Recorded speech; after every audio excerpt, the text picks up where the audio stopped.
Fire Emblem Three Houses has the most customization of any game in the series thus far. This mainly stems from the ability to have any character focus on any weapon, movement type, or class in the game. It can be a bit overwhelming at first, so the purpose of this video is to provide you with a spoiler-free guide to the instruction system in Fire Emblem Three Houses. This guide will focus more on a player's first time through the game, and it does not need to be followed, but if you find that you are struggling to understand how all the different weapon ranks relate to class changing, or you are nervous about setting goals for your students and the like, then this guide may be of some help to you. On Mondays, the player will be asked if they want to manually instruct their students, or have it done automatically. If you select to do it manually, you will be brought to the classroom where you prepare the week's lectures, goals, and group activities. The first of these options is Instruct. Byleth may help students on an individual level, allowing them to improve their weapon ranks as well as their horsemanship and other things. First, you select a student, and from there you select a rank to improve. Once selected, the student will either fail, do a good job, a great job, or do it perfectly.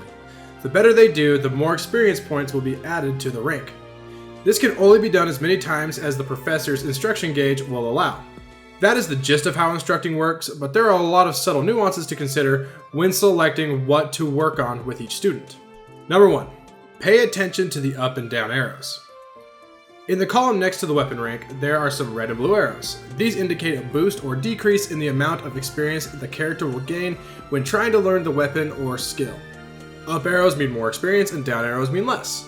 Looking here at Dedu, he has blue arrows that indicate he is good with the armor ranking, meaning it will be easier to gain that skill. However, he also has a red arrow in the horseback riding ranking, so it is more difficult for him to learn that skill. When instructing, make sure to pay close attention to these signs of a unit's abilities so you can make the most out of every instructing session. Number 2. Personal instruction takes unit motivation. Every character has a motivation stat that caps out at 4, which determines how much instruction can be received. Once depleted, the student can no longer receive instruction until their motivation is raised by participating in lectures over the weekend, eating meals with them, giving gifts, and much more. On top of that, if the character does perfectly in an instruction, they will gain one of their 4 motivation points back. When deciding who you are going to instruct that week, make sure to keep an eye on their motivation level so you can make the most out of that instruction. Now, don't stress too much about instructing, because there are actually plenty of other ways to increase weapon ranks. The easiest and most effective way of doing this is by setting proper goals. In the classroom, the player will be asked to set goals for each character. These goals consist of 2, and on a rare occasion only 1, rank to focus on. Here are a couple of tips regarding goals. Number 1. Each character comes with a preset that will work for them. If this is an overwhelming process, don't be afraid to use the character's preset goals. It will work out well enough for them in the end. On top of that, there are often these special events where a character will ask to change their goals to a new preset that fits their character. These are especially helpful if you are unsure what route to take with a particular unit. My favorite of these so far comes from Annette, when she asks if she can work solely on her reason ranking. If you allow her to, she will gain double the experience points in reasoning, which allows her to learn magic at an accelerated rate. Number 2. Consider what class you want to be. Each character can become any class, barring some gender-exclusive classes. Each of these classes have weapon rank requirements that can be viewed in the certification menu.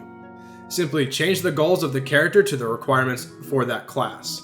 For example, I wanted to make Ingrid a Pegasus Knight, and all it took was making lances and flying her goals, and she made the requisite ranks very quickly.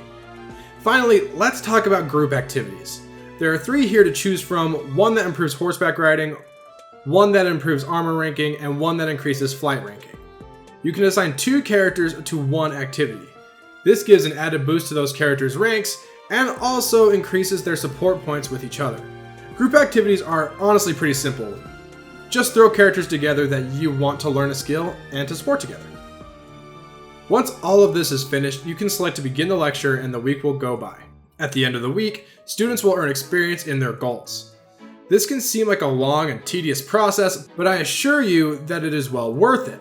Growing ranks allows for access to new and better classes, which will make your characters stronger. My final tip for this topic is to not stress too much about it. A lot of these characters are so strong that it is nearly impossible to mess them up. Just follow these simple tips and trust your instincts. It will most likely work out in the end. Well, that'll be all for today, friends. If you enjoyed this video or found it helpful, please share it with a friend. And also comment your thoughts and tips for instructing your students in Three Houses. And as always, make sure to like and subscribe for more Fire Emblem discussion.